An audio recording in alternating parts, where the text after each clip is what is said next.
alright? My name's January, and what I like to do when I first get up on stage, I like to explain my appearance so you don't think I'm just some drama teacher.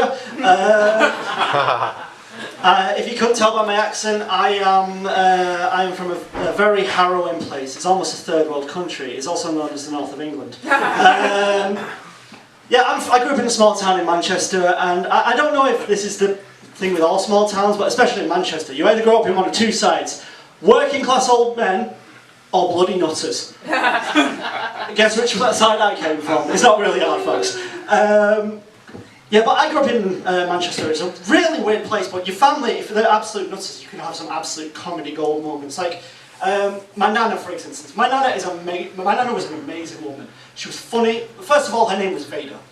And the amount of jokes you can get from having a nana named Vader is amazing. My cousin took advantage of this, absolutely, on Christmas one year, because he got a Bluetooth speaker. He was just doing all sorts. He was going around, he was hiding it in behind sofas and playing fart noises, which is all fun and games, till you find out he's 36. And my cousin at the time had clocked on to my mum being not on good terms with my nana, and my nana making like little digs at my mum every time she was cooking. So he said, I've got an idea, and he handed me the speaker and went, go hide it behind the door. So I went and I hid it behind the door, and I just hid and waited until she got in, and he immediately started to play the Imperial March from Star Wars. So it gets better, because as she's walking in, all you hear is bum, bum, bum, bum, bum, bum, and he pauses it on exactly the right moment to where he gets the little dig that my nana makes on my mum. And the sprouts again, Joanne. We had another good one from my nana recently. Well, not recently, it was quite a while ago.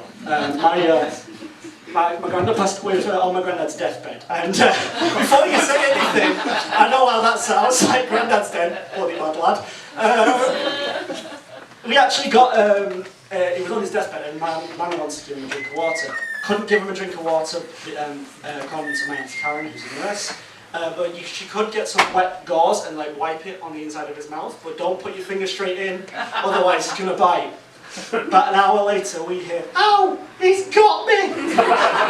Turn around and we see my nana, my 97-year-old nana, trying to pry her finger out of the jaws of my granddad.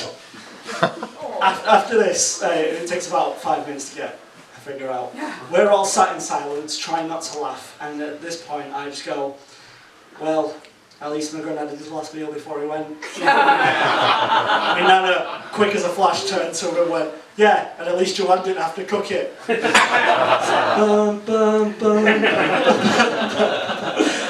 My name is January, thank you guys so much, good night!